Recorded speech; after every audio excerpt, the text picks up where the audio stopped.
The steam rose from the pizza box as Maya Rodriguez knocked on the door of apartment 4B, her worn sneakers squeaking against the hallway's cracked linoleum. She had been delivering pizzas for Tony's Corner for 8 months now, working double shifts to keep her younger brother in school and food on their table. The tip money from tonight would determine whether they could afford groceries for the rest of the week. When the door opened, she found herself face to face with a man in his 40s, tears streaming down his cheeks, his business shirt wrinkled and his tie hanging loose around his neck like a forgotten promise. Before we jump back in, tell us where you're tuning in from. And if this story touches you, make sure you're subscribed, because tomorrow I've saved something extra special for you. Part 1. Maya had seen plenty of customers in various states throughout her months of delivery work, but something about this man's raw vulnerability stopped her cold. His eyes were red-rimmed, not from exhaustion but from grief so fresh it seemed to radiate from him like heat from an oven. The apartment behind him was immaculate, expensive furniture arranged with precision, yet it felt hollow, like a museum display of a life rather than a living space. "Large pepperoni pizza," Maya said softly, extending the thermal bag toward him. Her voice carried the practiced cheer she had perfected for customer service, but it wavered slightly as she took in his condition. The man, whose nameplate on the door read, J. Harrison, fumbled for his wallet with shaking hands. "I'm sorry," he whispered, his voice hoarse. "Today has been—" He trailed off, unable to finish the sentence as another wave of tears threatened to overwhelm him. Maya stood patiently in the doorway, her own struggles momentarily forgotten as she witnessed this stranger's pain. She had learned to read people quickly in this job. The college students who counted out exact change, the families who argued about toppings, the lonely elderly customers who kept her talking longer than necessary. But this was different. This was someone drowning in plain sight. James Harrison counted out the exact amount for the pizza, his fingers trembling as he handled the bills. No tip. Maya noticed immediately, but what struck her more was the photograph clutched in his other hand. A little girl with pigtails and a gap-toothed smile, wearing a yellow sundress and holding what appeared to be a handmade card. "Keep the change," Maya heard herself saying, though there was no change to keep. The words came out before she could stop them, surprising them both. James looked up, confusion cutting through his grief. "But you don't owe me anything." The total was exact. Maya shifted the pizza box in her arms, studying his face. In her neighborhood, people didn't turn down tips, no matter how small. Money was survival, pure and simple, but looking at this man, she realized that whatever he was going through transcended financial transactions. "Are you okay?" she asked, the question escaping before professional boundaries could stop it. James let out a bitter laugh that held no humor. "Today is my daughter's birthday," he said, his voice breaking on the word birthday. "She would have been 7. The past tense hit Maya like a physical blow.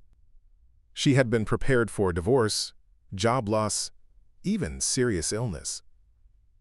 But this was the kind of pain that rewrote everything, that made the world suddenly feel too large and empty. "I ordered her favorite pizza," James continued, taking the box from Maya's hands. "Pepperoni with extra cheese. I do it every year on her birthday. I sit here and eat one slice, and I pretend she's still." He couldn't finish. Maya stood frozen in the doorway, her delivery schedule forgotten. In the photograph still clutched in his hand, she could see the resemblance. The man before her had the same eyes as the little girl, though his were now clouded with a grief so profound it seemed to have aged him decades. "What was her name?" Maya asked gently. "Sophie," James whispered, and saying it seemed to both pain and comfort him. Sophie Marie Harrison. She loved pizza, parties, and dress-up games, and she was learning to read chapter books. His voice grew steadier as he spoke about her, as if the memories were a lifeline pulling him back from the edge of despair. Maya's phone buzzed with another delivery request, but she ignored it. Something about this moment felt sacred, like standing in a cathedral where someone was praying. "She sounds like she was incredible," Maya said, meaning every word. James nodded, wiping his eyes with the back of his hand. 3 years ago, leukemia. We tried everything. Treatments, experimental drugs, specialists from 3 different states. I spent every penny I had, sold everything that wasn't nailed down. But sometimes money can't fix what's broken. The irony wasn't lost on Maya. Here was a man who clearly had resources, living in an upscale building with expensive furnishings, talking about selling everything he owned. Meanwhile, she was working 2 jobs just to keep the lights on in her own tiny apartment. Yet in this moment, their economic differences seemed irrelevant compared to the chasm of loss that separated the living from those who grieve. The treatments didn't work, James continued, his voice growing distant. But for 2 years, I had hope. Every morning I woke up, believing that today might be the day we turn the corner. That today the doctors would have good news. Even when she was at her sickest, she would still ask for pizza on Friday nights. It was our tradition. Maya found herself leaning against the doorframe, drawn into his story despite herself. And today? Today she would have been 7, old enough for 2nd grade, old enough to lose her first tooth, old enough to ride a 2-wheeler without training wheels. James clutched the photograph tighter. I've been sitting in there for 3 hours, trying to work up the courage to eat even 1 bite of that pizza. But everything tastes like cardboard now. Everything has since she. The silence stretched between them, filled with the weight of unspoken grief. Maya's phone buzzed again, more insistently this time. She glanced at it briefly, then back at James. "Can I ask you something?" Maya said suddenly. "Have you eaten anything else today?" James blinked, as if the question came from another language. No, I don't think so." "When was the last time you had a real meal?" "I don't remember." Maya made a decision that would have seemed impossible an hour earlier. "I'm going to park my car and come back up, if that's okay with you." "Nobody should eat birthday pizza alone." James stared at her in astonishment. "You don't even know me." "I know enough," Maya replied, already heading toward the elevator. "I know you loved your daughter. I know you're in pain. And I know that Sophie wouldn't want you to stop eating." As the elevator doors closed, Maya pulled out her phone and called her supervisor at Tony's corner. "Hey, Marcus, it's Maya. I need to take the rest of the night off. Family emergency." It wasn't entirely a lie. Some families were chosen, not born. 20 minutes later, Maya returned to apartment 4B, carrying a bag from the corner deli and 2 bottles of soda. James had left the door slightly ajar, as if he wasn't quite sure she would actually return. Inside, the apartment was even more impressive than she had glimpsed from the doorway. Floor-to-ceiling windows overlooked the city, and the furniture looked like it came from magazine spreads. But Maya's attention was drawn to something else entirely, a shrine of sorts set up on the coffee table. The pepperoni pizza sat unopened beside photographs of Sophie at various ages, handmade cards with crayon drawings, and a small, stuffed elephant with well-loved fur. "That's Mr. Peanuts," James said, noticing her gaze. "Sophie's favorite. She took him everywhere. To doctor appointments, to school, even to the grocery store. When she was really sick, the nurses at the hospital learned to check his vital signs too." Maya set down the deli bag and took a seat on the opposite end of the couch, careful not to disturb the memorial display. "Tell me about the cards." James reached for a construction paper card. "Preparing and narrating this story took us a lot of time, so if you are enjoying it, subscribe to our channel. It means a lot to us." Now, back to the story, covered in glitter and crooked letters. This one says, "World's Best Daddy," in purple crayon. She made it for Father's Day when she was 5. The glitter got everywhere. I was finding sparkles in my business suits for months. His smile was watery but genuine. I never threw away a single outfit that had her glitter on it. "And this one?" Maya pointed to a card with a rainbow drawn in marker. "That was her last birthday card to me. She was already sick by then, but she insisted on making it herself. It says, 'Thank you for taking care of me, Daddy. I love you bigger than the sky.'" James's voice cracked. "Bigger than the sky, that was our thing. Whenever we said, 'I love you,' we had to say how much. Bigger than the ocean, bigger than the mountains, bigger than the sky." Maya felt tears prick her own eyes. "That's beautiful." "She was beautiful," James said simply. "Inside and out. Even when she lost her hair, even when she was too weak to get out of bed, She worried about other people. The day before she died, she asked me to make sure the nurses got thank you cards. A 6-year-old girl, dying, and she was thinking about making other people feel appreciated. They sat in silence for a moment, the weight of Sophie's absence filling the room like a presence itself. Maya pulled items from the deli bag, sandwiches, soup, cookies.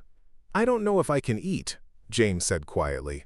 "We'll start small," Maya replied, opening the container of chicken soup. "Sophie would want you to be healthy." How do you know what Sophie would want? The question came out sharper than James intended, but Maya didn't flinch. "Because I know what I would want if something happened to my little brother," she said simply. "I'd want him to remember me, but I'd also want him to keep living, to keep taking care of himself, to find reasons to smile again, even if it took a really long time." James studied her face, seeing her clearly for the first time since opening the door. She was young, probably early 20s, with tired eyes that suggested she knew more about responsibility than most people her age. Her clothes were clean but worn, and her hands showed the calluses of someone who worked with them daily. "You're not just a pizza delivery driver, are you?" he asked. Maya laughed, but it wasn't dismissive. "Actually, I am, but I'm also a lot of other things. Student, sister, caretaker, dreamer. People are complicated."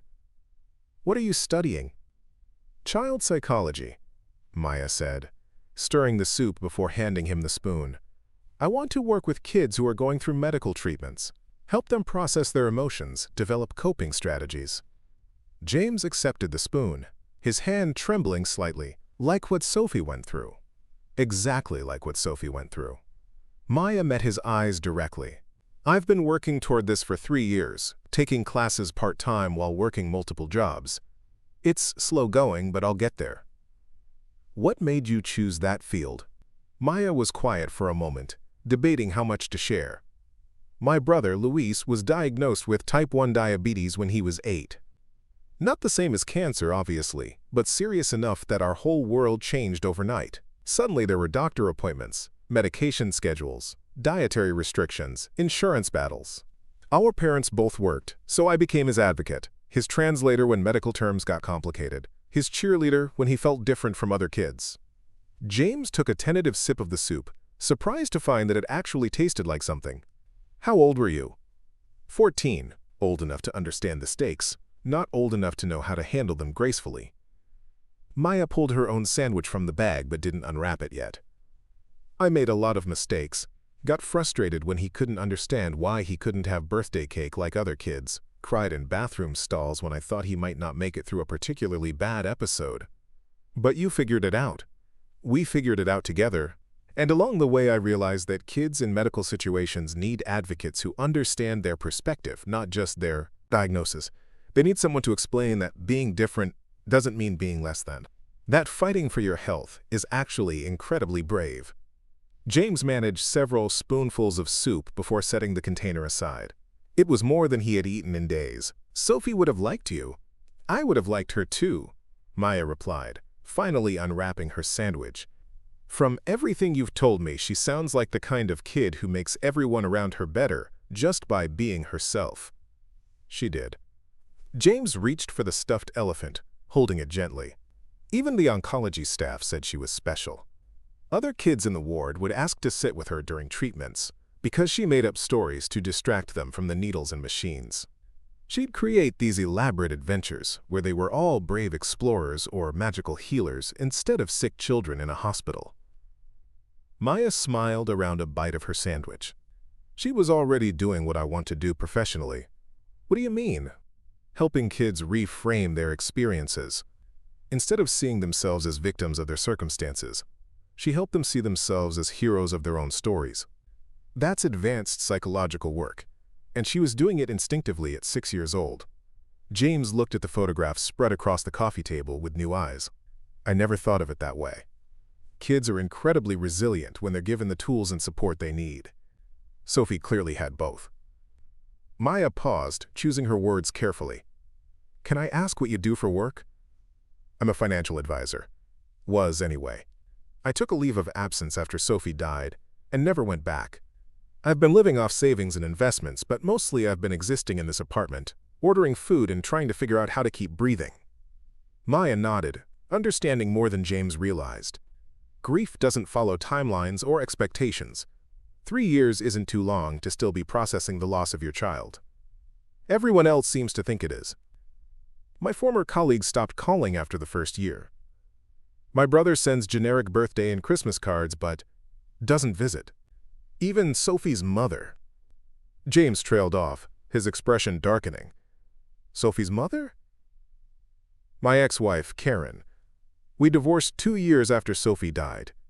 Turns out grief affects people differently, and our different ways of coping were incompatible. James's voice turned bitter. She wanted to pack away all of Sophie's things, sell the house, start fresh. She said keeping these reminders was unhealthy and preventing us from moving forward. Maya glanced again at the memorial set up on the coffee table. But these reminders keep her close. Exactly. Karen saw them as anchors keeping us trapped in the past. I see them as bridges connecting us to love that doesn't end just because the person is gone. James picked up another photograph, this one showing Sophie in a hospital bed, bald from chemotherapy, but grinning widely while wearing a tiara. This was taken 2 weeks before she died. The nurses threw her a princess party because she was sad about missing her friend's birthday celebration. She looks radiant. She was. Even at the end, even when she was so tired she could barely keep her eyes open, she found ways to be joyful. She would ask the nurses about their families, compliment the doctors on their ties, thank the cleaning staff for making her room sparkly clean. James's voice grew stronger as he spoke. The day she died, she asked me to promise her something. Maya waited, sensing the importance of whatever was coming next. She made me promise that I would help other kids who were scared in hospitals. She said that Mr. Peanuts wanted to visit other children who needed a friend, and that I should make sure her story helped other families feel less alone. Have you? Maya asked gently. Helped other families? James's face crumpled. I couldn't. Every time I thought about going back to the children's hospital, even just to volunteer, I fell apart. How could I face other children fighting what Sophie couldn't win? How could I offer hope when I knew how these stories could end? Quote, Maya set down her sandwich and turned to face him fully. What if you were offering something different than hope? What do you mean? What if you were offering understanding, connection? The knowledge that they're not alone in being afraid, and that being afraid doesn't make them weak? James considered this, absently stroking Mr. Peanut's worn fur. I never thought of it that way. Sophie's request wasn't necessarily about giving other kids false hope that everything would be okay. Maybe it was about giving them the gift she gave you. Feeling seen, feeling loved, feeling valued for who they are right now, regardless of what the future holds. For the first time since Maya had arrived, James's expression shifted from pure grief toward something more complex. Not happiness exactly, but possibility. You really think she meant that? I think Sophie was wise beyond her years, and I think she understood that love is the most powerful medicine we have, even when it can't cure everything. Maya glanced at her watch, surprised to see that 2 hours had passed. Can I ask you something? Of course. What would Sophie think if she saw you right now? Living alone in this apartment, not eating, not connecting with other people, not pursuing the promise you made to her? James was quiet for a long moment. She'd be worried about me. And what would she want you to do differently? She'd want me to brush my teeth and put on clean clothes and go outside. A ghost of a smile crossed his face. She'd probably also want me to call my brother back and stop hiding from people who care about me.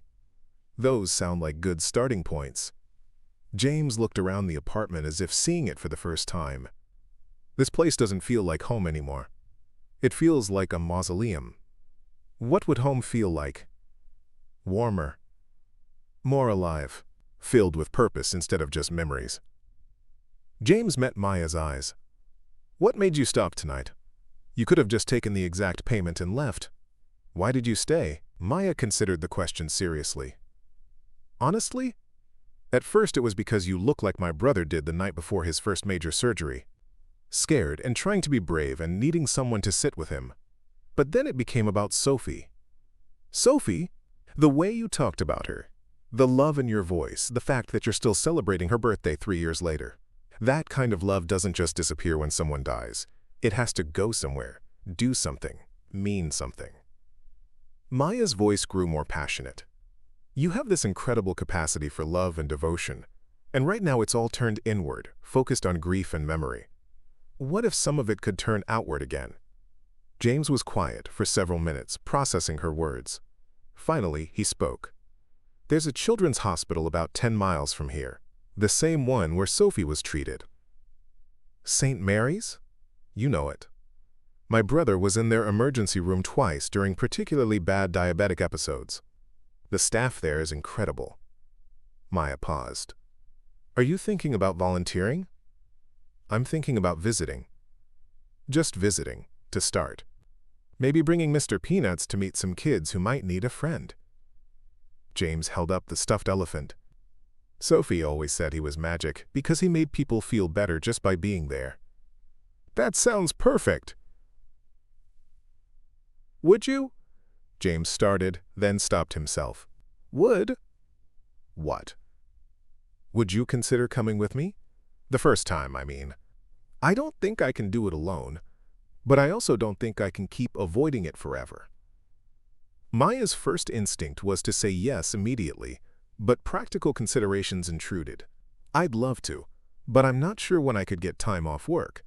I'm scheduled for deliveries 6 days a week, and I also work at a coffee shop on weekend mornings. What if I paid you for the time? Not as charity, James added quickly, seeing her expression. As employment.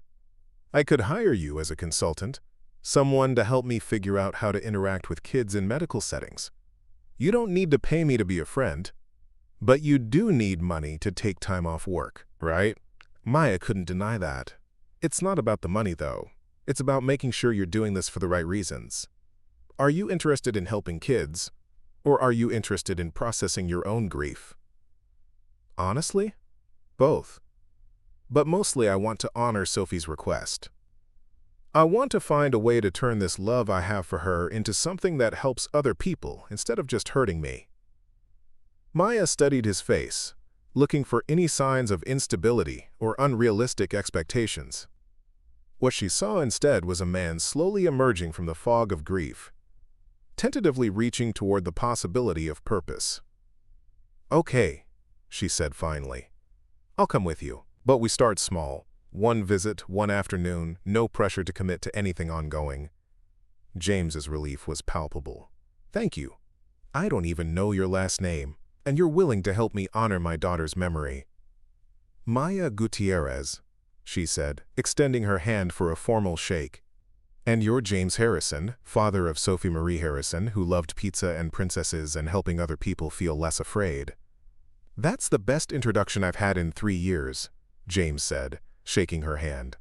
They spent the next hour making tentative plans.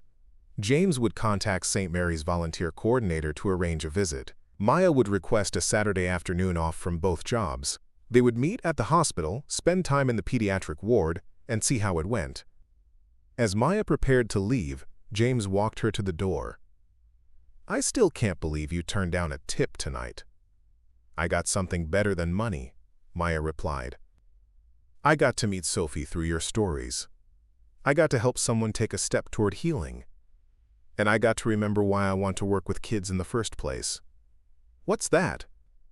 Because children have this incredible ability to see the world as it could be, not just as it is. Sophie saw hospital rooms as princess castles. She saw scared kids as brave explorers. She saw a stuffed elephant as a magical friend who could heal hearts. Maya smiled. That kind of vision is contagious if you let it be. James watched from his window as Maya walked to her car. A beat-up Honda with a magnetic pizza delivery sign on the roof. For the first time in months, he found himself thinking about tomorrow instead of yesterday. Inside the apartment, he approached the coffee table shrine with new eyes. Instead of monuments to loss, the photographs and cards and Mr. Peanuts began to look like invitations. Invitations to remember joy alongside sorrow, to celebrate love that continues beyond death, to honor promises made to a little girl who believed in magic. James picked up the unopened pizza box and carried it to the kitchen. He would eat one slice, as he did every year on Sophie's birthday. But this time, instead of eating it in lonely ritual, he would eat it as fuel for the work ahead. Work that would help other children. Work that would honor Sophie's memory. Work that would transform his grief into something meaningful. As he took the first bite, he could almost hear Sophie's voice. "Bigger than the sky, Daddy. Love you bigger than the sky." Part 2.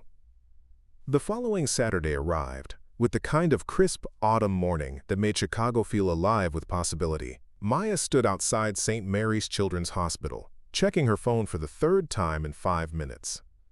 She had arrived early, partly from nervousness and partly from habit. Working multiple jobs had trained her to always be ahead of schedule. At exactly 2 o'clock, she spotted James walking across the parking lot. He looked different than he had 6 days earlier. His clothes were fresh and properly fitted, his hair was combed, and he carried himself with more confidence. Most importantly, he clutched a small tote bag that undoubtedly contained Mr. Peanuts. "You look good," Maya said as he approached. "Ready for this?" "Terrified," James admitted, "but also more awake than I've felt in months." They walked through the hospital's main entrance together, past colorful murals of animals and rainbows designed to make the medical environment feel less intimidating. Maya had called ahead to speak with a volunteer, the coordinator, a woman named Patricia who had worked at St. Mary's for over 15 years. "You must be James and Maya," Patricia said, greeting them at the volunteer desk. She was a motherly woman in her 60s with kind eyes and an immediate warmth that put people at ease. "I'm so glad you're interested in spending time with our kids." "We're not sure exactly what we're hoping to accomplish," James said honestly. "This is more of an exploratory visit." "That's perfectly fine. Sometimes the best volunteers are the ones who come in without rigid expectations." Patricia handed them visitor badges and began walking toward the pediatric wing. "Our kids range in age from toddlers to teenagers, with varying diagnoses and treatment timelines. Some are here for routine procedures, others are dealing with chronic conditions, and some are facing more serious illnesses." Maya noticed James's jaw tighten slightly at the mention of serious illnesses, but he kept walking steadily beside them. "The most important thing to remember," Patricia continued, "is that these children want to be treated as normally as possible. They're tired of being defined by their medical conditions. They want to talk about movies and video games and school gossip just like any other kids." They passed several rooms with open doors, glimpses of children reading books, playing with tablets, or receiving visits from family members. The atmosphere was surprisingly upbeat, far from the sterile sadness that James had been expecting. "Here's our main activity room," Patricia said, opening double doors to reveal a large, brightly lit space. Several children were scattered around various activity stations, arts and crafts tables, a reading corner with beanbag chairs, video game consoles, and a dress-up area complete with costumes and props. "Maya! Maya!" The voice came from across the room, and Maya turned to see a familiar face beaming at her from the art station. Luis, her 12-year-old brother, was waving enthusiastically while holding up a half-finished painting. "Luis, what are you doing here?" Maya rushed over to him, James following behind with a confused expression. "Diabetes camp field trip," Luis explained, gesturing to a small group of children around his age who were working on various projects. "We're here for the afternoon to do art therapy and meet some of the kids who have longer stays." Maya turned to James with an apologetic look. "I had no idea he would be here today." "Luis, this is my friend James." "James, this is my brother Luis, the one I told you about." James extended his hand to Luis, who shook it with the serious formality that 12-year-old boys sometimes affect when meeting adults. "Nice to meet you, Luis. Maya talks about you all the time." "She talks about me to strangers?" Luis grinned. "That's embarrassing." "Only good things," James assured him. "She's very proud of you." "Are you Maya's boyfriend?" Luis asked with the directness that only children possess. "Luis!" Maya's face flushed with embarrassment. "It's okay," James said, smiling for what felt like the first time in years. "No, I'm not Maya's boyfriend. We're friends who are visiting the hospital together today." "Why?" Maya and James exchanged glances. They hadn't prepared for explaining their mission to anyone, let alone to a curious 12-year-old. "James has a friend who used to be a patient here," Maya said carefully. "He wanted to meet some of the kids and see if there was anything he could do to help." Luis nodded as if this made perfect sense. "That's cool. You should meet Jessica. She's 7 and she's been here for like a month. She gets really bored because her treatments make her too tired to do much stuff. Can you introduce us?" James asked, surprising himself with how natural the request felt. Luis led them across the room to where a small girl was listlessly paging through a picture book. She had the pale, fragile appearance of someone undergoing intensive medical treatment, and her hair was covered by a colorful knit cap decorated with cartoon characters. "Jessica, these are my friends Maya and James. They wanted to meet some of the kids here." Jessica looked up with cautious interest. "Are you doctors?" "No," Maya said, sitting down in a nearby chair so she was at Jessica's eye level. "I'm a student and James is—" "Well, what do you do, James?"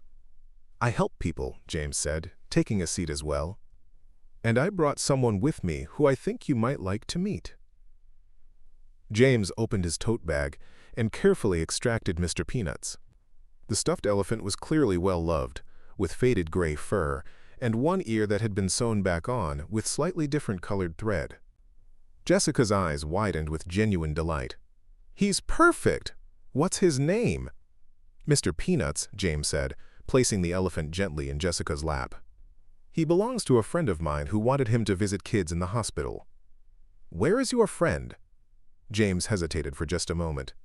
"She's not able to visit anymore, but she asked me to bring Mr. Peanuts to meet new friends." Jessica accepted this explanation without question, immediately beginning to examine Mr. Peanuts with the thorough attention that children give to new toys. "He's very soft, and look, his ear is different colors." "There's a story about that," James said, settling more comfortably in his chair. "Mr. Peanuts once went on a big adventure where he had to be very brave, and his ear got hurt. But a kind person fixed it for him, and now that ear is extra special because it shows how strong he is." "Like my port," Jessica said excitedly, pointing to a small bump visible beneath her shirt. "The doctors put it in so they can give me medicine easier. It made me brave like a superhero." Maya watched James's face carefully, looking for signs that the conversation was becoming too difficult for him. Instead, she saw something unexpected: engagement. Real, genuine connection with this little girl who was fighting her own battle. "That does make you like a superhero," James agreed. "Mr. Peanuts thinks kids who are brave during medical treatments are the strongest people in the world." "Does he talk?" "Not out loud," James said conspiratorially. "But if you listen very carefully, you might hear what he's thinking." Jessica held Mr. Peanuts up to her ear, her face scrunched in concentration. After a moment, she giggled. "He says he likes my hat." "He has excellent taste in hats," James replied seriously. For the next hour, Maya watched James transform. The withdrawn, grief-stricken man she had met a week earlier was replaced by someone who seemed to instinctively understand how to connect with children. He listened to Jessica's stories about her treatment with genuine interest, helped Luis with his painting when the younger boy got frustrated with a tricky section, and even convinced a shy 10-year-old named Marcus to join their growing circle. "Tell us about your friend," Jessica said eventually, still cuddling Mr. Peanuts. "The one who can't visit." James was quiet for a moment, but when he spoke, his voice was steady. "Her name was Sophie, and she was about your age. She loved princesses and pizza and making other people smile." "Was she sick like us?" "Yes, she was. She spent a lot of time in a hospital like this one." "Did she get better?" Maya held her breath, wondering how James would handle this question. "No," James said gently. "She didn't get better. But she taught everyone who knew her that being sick doesn't mean you can't still be brave and kind and amazing." Jessica processed this information seriously. "So Mr. Peanuts is here to remember her?" "Yes, and to make new friends like you." "Can I tell him about my friends here?" Jessica asked. I want him to know about all the brave kids. I think he would love that. Jessica began a detailed introduction of every child in the room, holding Mr. Peanuts up so he could see each person, as she described their personalities, favorite activities, and unique qualities. Maya noticed that Jessica never mentioned anyone's diagnosis or treatment. In her introductions, Marcus was the boy who knows everything about dinosaurs, not the boy with the brain tumor. 7-year-old Amanda was the girl who can draw anything, not the girl with cystic fibrosis. This was exactly what Sophie had done, James realized. She had seen people as whole human beings, not just collections of symptoms and prognoses. When visiting hours began winding down, Jessica clutched Mr. Peanuts tightly. Does he have to go home with you? James looked at Maya, then back at Jessica. What do you think? Would you like him to stay here for a while? Really? He can stay with me? If you promise to take good care of him and introduce him to any new friends you make. I promise. Jessica hugged the elephant fiercely. Thank you for bringing him. And thank you for telling me about Sophie. As they prepared to leave, Luis approached Maya with his finished painting. A vibrant landscape with rolling hills, a bright sun, and a group of children playing in a field. This is for you, he said, handing her the artwork. To remember today. It's beautiful, Luis. What made you paint this? It's all of us, Luis said, pointing to the small figures in the painting. You and me and James and Jessica and Marcus and Amanda and Sophie. Even though Sophie isn't here, she's still part of the picture because she's part of the story. Maya felt tears prick her eyes as she looked at the painting with new understanding. Luis had somehow captured the essence of what had happened that afternoon. Separate individuals becoming part of a larger community, connected by empathy and shared experience. I'm going to frame this and hang it in my apartment, Maya told him. On the drive home, James was unusually quiet. Maya could tell he was processing the afternoon's events, trying to integrate what had happened with his expectations and fears. How do you feel? She asked eventually. Different, James said after a long pause. For 3 years, I've been afraid that spending time with sick children would make me relive Sophie's illness. Instead, I felt like I was sharing her spirit. What do you mean? Jessica reminded me so much of Sophie, but not in a painful way. In a hopeful way. She had that same curiosity. That same ability to find joy in small things. That same concern for others, even while dealing with her own challenges. Maya nodded, understanding exactly what he meant. Sophie would be proud of what you did today. I think she would be. And I think Mr. Peanuts found exactly where he needed to be. Up next, you've got 2 more standout stories right on your screen. If this one hit the mark, you won't want to pass these up. Just click and check them out.